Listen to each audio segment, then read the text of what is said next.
राहुल गांधी संविधान का बस एक किताब अपने पॉकेट में लेकर के चलते हैं, लेकिन उसको अमल नहीं कर पाते हैं। वो संविधान ही कहता है सबको इक्वल राइट देना, महिलाएं हों चाहे पुरुष हों, सबको, चाहे हर रिलीजन हो। तो वही चीज़ तो अभी वक्फ बोर्ड में किया गया है। क्लैरिटी दिया जा रहा है किसी चीज़ पे, अगर उस पर किसी को दिक्कत है तो ये बस पॉलिटिकल एजेंडा है, ये फ्यूचरिस्टिक एजेंडा नहीं है। और फ्यूचरिस्टिक एजेंडा जब रहता है तभी कंट्री भी आगे बढ़ता है और कोई भी रिलीजन भी फ्लरिश कर पाता है। ये लोग बस हिंदू मुस्लिम और ये सब का एजेंडा लगा करके अपना वोट बैंक देख रहे हैं, लेकिन कंट्री के डेवलपमेंट में जो क्लैरिटी आ रहा है, चाहे वो वक्फ हो चाहे कोई भी हो, उनको अप्रिशिएट करना चाहिए। विपक्ष का एजेंडा हमेशा एक तरह से रहता है कि कोई भी चीज़ जो सुधर रहा है उस पर मतलब उंगली वक्फ संशोधन बिल दोनों सदन से पास हो गया है, राज्यसभा से भी पास हो गया है, लोकसभा से भी पास हो गया है।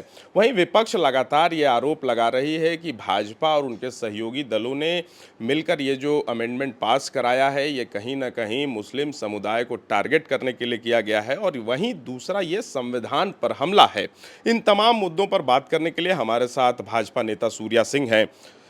सूर्या जी, दोनों सदन से पास हो गया, लेकिन विपक्ष का आरोप आप लोग पर अभी भी है कि ये आप लोग मुस्लिम समुदाय को हाशिए पर लाने के लिए ऐसा किए हैं। देखिए, इस पर बहुत ज़्यादा ऑलरेडी कमेंट हो चुका है, टिप्पणी हो चुका है। मेरे ख्याल से कोई भी लॉ अगर क्लैरिटी देता है, कोई भी लॉ जो ग्रेटर पार्टिसिपेशन देता है, जैसे मुस्लिम महिलाओं को भी इनसे जोड़ा गया है जो पहले इनसे वंचित थी, या कोई भी ऐसा लॉ जिसमें इक्वालिटी है, हर रिलीजन के लिए जैसा है, तो उसको आप कैसे मतलब उस लॉ का आप मतलब विरोध कर सकते हैं। मेरे ख्याल से विपक्ष का एजेंडा हमेशा एक तरह से रहता है कि कोई भी चीज़ जो सुधर रहा है उस पर मतलब उंगली उठाना। और मेरे ख्याल से हर कोई जब तारीफ कर रहा है, इनफैक्ट इंटरनेशनल कंट्रीज़ में भी ये लॉ है, जो टर्की आप देख लीजिए, जो मुस्लिम कंट्रीज़ भी हैं। और यहाँ पर जब क्लैरिटी दिया जा रहा है किसी चीज़ पे, अगर उस पर किसी को दिक्कत है तो ये बस पॉलिटिकल एजेंडा है, ये फ्यूचरिस्टिक एजेंडा नहीं है। और फ्यूचरिस्टिक एजेंडा जब रहता है तभी कंट्री भी आगे बढ़ता है और कोई भी रिलीजन भी फ्लरिश कर पाता है। इस अमेंडमेंट बिल में ना बहुत टेक्निकल बातें हैं जो आम लोगों तक समझ पाना, आम लोगों को समझ पाना थोड़ा मुश्किल होता है। क्या फ़ायदा होगा इस अमेंडमेंट बिल पास होने देखिए, से? ऐसे तो बहुत लंबी बातें हो जाएंगी, मैं आपको शॉर्ट ही बता देता हूँ। जैसे 2013 में जो अमेंडमेंट हुआ था, और उसमें सेक्शन 40 के थ्रू जो एक था कि वफ़ किसी भी प्रॉपर्टी को आप वफ़ अपनी प्रॉपर्टी बता सकता है और आप उसके बारे में किसी से अपील नहीं कर सकते, आपको वफ़ बोर्ड पे ही जाना है। तो इसका मतलब जिसने कैप्चर किया है वही अगर न्याय देने लग जाएगा, तो ये तो बहुत ही मतलब ये अपने आप में हंसने का विषय हुआ ना। अब इसमें क्या है कि कोई भी डिस्प्यूट होगा उसमें आपका कोर्ट का दरवाज़ा खुला है।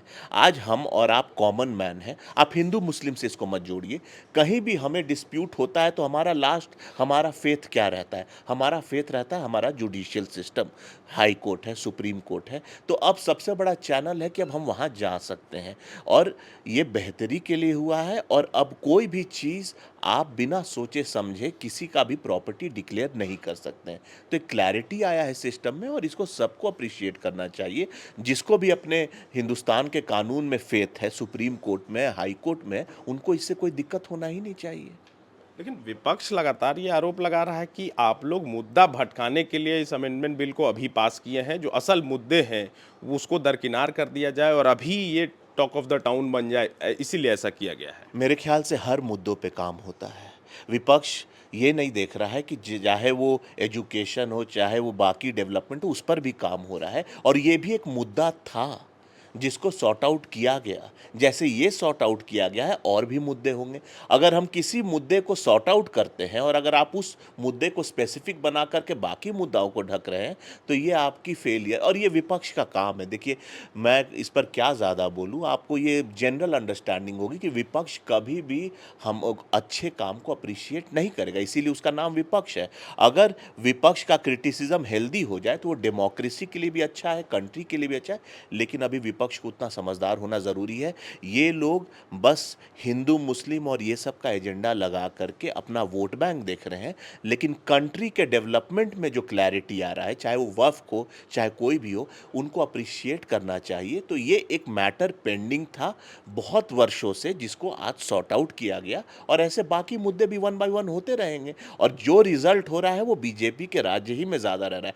यूपीए के समय, कांग्रेस के समय हमें और हमारे बहुत ही प्रॉब्लम्स को उलझा दिया गया था, अब बीजेपी उसको सुलझा रहा है। राहुल गांधी, जैसा आप बता रहे थे कि ये डेमोक्रेसी के लिए हेल्दी हो जाएगा, लेकिन राहुल गांधी तो एक बड़ा आरोप लगा रहे हैं कि ये सीधा संविधान पर हमला है। राहुल गांधी संविधान का बस एक किताब अपने पॉकेट में लेकर के चलते हैं, लेकिन उसको अमल नहीं कर पाते हैं। वो संविधान ही कहता है सबको इक्वल राइट देना, महिलाएं हों चाहे पुरुष हों, सबको, चाहे हर रिलीजन हो। तो वही चीज़ तो अभी वक्फ बोर्ड में किया गया है। जो एक सीमित तक था उसको कॉमन बना करके हर चीज़ का पार्टिसिपेशन कराना। तो संविधान क्या होता है? कॉन्स्टिट्यूशन में बिलीव करना। हमारा कॉन्स्टिट्यूशन, हमारे कोर्ट सिस्टम्स को देखिए, आज वक्फ बोर्ड कोर्ट के अंडर आ गया है जैसे बाकी सारे बोर्ड्स हैं। लेकिन राहुल गांधी जी को समझना चाहिए कि जो आप बोलते हैं उसको प्रैक्टिस करना चाहिए। शायद यही एक कारण है कि लोग उनसे जुड़ नहीं पा रहे हैं, उनके कथनी और करनी में फ़र्क है। अच्छा, एक आखिरी सवाल, रांची में जो आज सुबह से ईडी की छापेमारी चल रही है, इसको लेकर के कि फिर आरोप आप लोग पर ही लगेगा कि एक बार फिर बीजेपी अपना नया नया हथकंडा अपनाने लगी? नहीं नहीं, ऐसा देखिए, पेशेंस रखना सबको चाहिए। और मैं आपको बस इतना कहना चाहूँगा कि जो हर के बीजेपी के लोग पे भी ईडी है, कांग्रेस के लोग पे भी, ऐसा नहीं है कि बस बीजेपी को आप टारगेट कर सकते। ईडी सबके ऊपर है, लेकिन हर कोई लीगली इसको फाइट करता है। अब आपको अगर ज़्यादा दिक्कत है तो आपके पास कोर्ट का दरवाज़ा खुला है। कितने केसेस हैं जो ईडी के कैंसिल भी हुए हैं, जो चल भी रहे हैं। तो मेरे ख्याल से ये टोटली एक प्रोसेस है, गवर्नमेंट का प्रोसेस है, और इसको अगर आपको काउंटर करना है तो आपके पास गवर्नमेंट की बॉडीज़ है।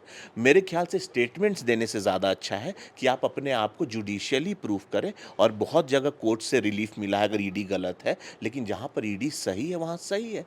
तो इस पर हम, मेरे ख्याल से बहुत ज़्यादा टिप्पणी हो गया है। चाहे आप कोई भी हो, अगर आपके पास ईडी की इंक्वायरी हो रही है, कुछ हो रही है, तो लॉ में आप फेथ रखिए, और आप अगर आप सही हैं तो आप इसमें दोषा मुक्त होकर के निकलिएगा। लेकिन अब इसको आप मुद्दा मत बनाइए कि ईडी और सीबीआई, आपके पास इसके काउंटर करने के लिए जुडिशियल बॉडी बैठा है। जैसे अभी आपने वफ़ का बोला था, अब वफ़ का अगर यही था, अगर किसी को प्रॉपर सेक्शन 40 बोलता था 2013 में, यही यूपीए सरकार ने कॉम्प्लिकेट करके रखा हुआ था कि वफ़ को अगर कोई प्रॉब्लम है तो आप कहीं नहीं जा सकते, आपको वफ़ के पास जाना है। लेकिन आज जो अमेंडमेंट हुआ है उसमें आप कोर्ट में जा सकते हैं। तो सिंपली अगर यही ईडी का होता कि ईडी से अगर आपको कंप्लेन है तो आप ईडी ही में जाके कंप्लेन करिए, तो कैसा सुनाई देता।